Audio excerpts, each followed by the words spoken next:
on the way to... Yeah. Pebbles. Pebbles.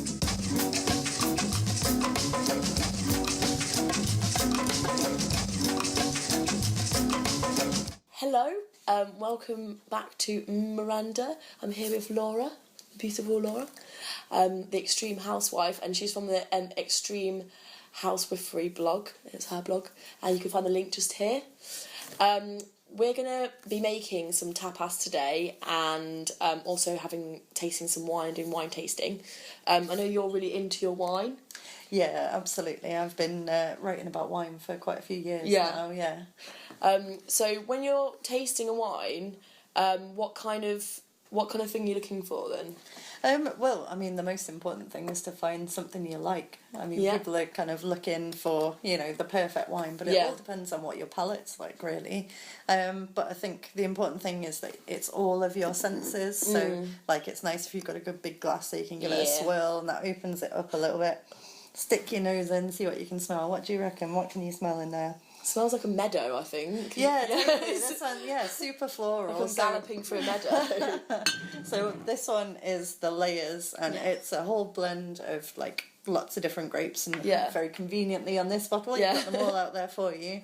So this one, we're probably going to have a little bit of sweetness from the muscat. It's balancing things like the Gewürztraminer is probably where some of that floral note that we can smell is coming from, and then balancing it out with the Pinot Gris. So you've got a wine that's got all kinds of different qualities, and people blend different grapes together to achieve different things. So you're balancing sweetness and acidity, the dryness and the floral elements and all the fruit. So this one, we should expect quite a big flavour from it.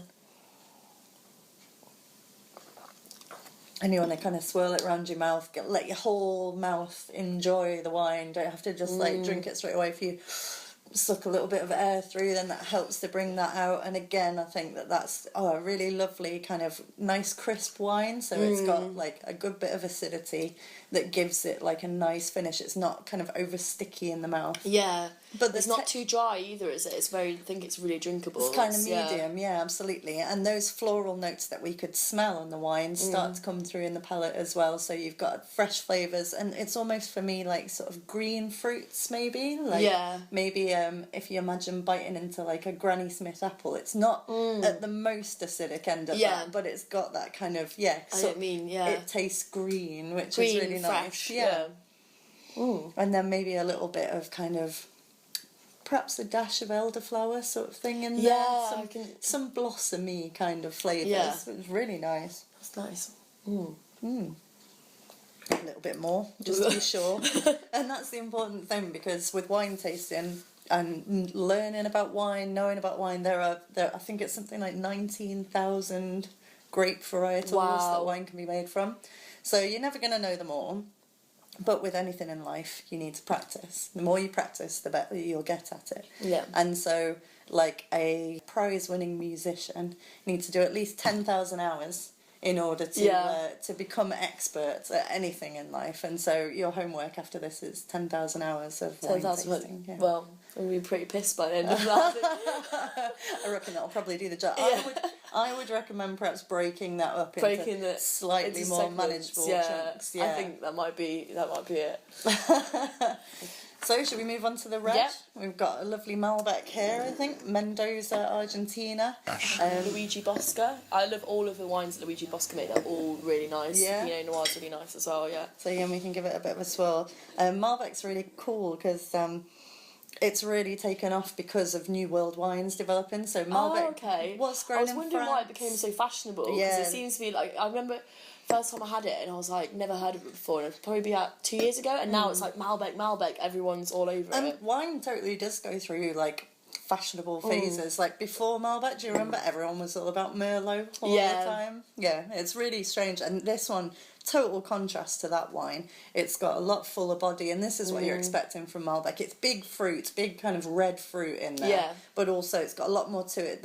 The kind of texture in the mouth is almost thick, and that's what we're talking about when we're talking about the body. Yeah, even though it's full-bodied, it's so easy to drink. Sometimes you have a really full-bodied wine, you only like slowly sip it because it's or you so need to match heavy. those with food. Yeah, I think that really helps as well with a really hefty red.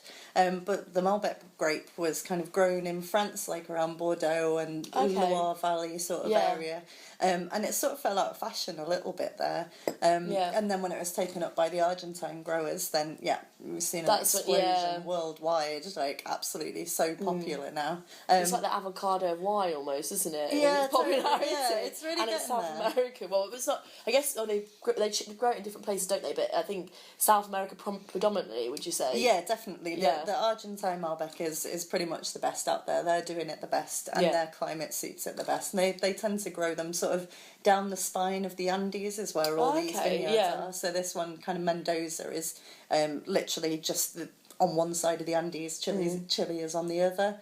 And that's a really beautiful mountainous region. But obviously the Andean mountains give it a certain character, and that's completely different to say if you were growing it in Bordeaux, which is kind of, well, relatively speaking, much flatter, and proximity to the coast, all those sorts of things completely change the character of the wine. And for me, I think that there is a little...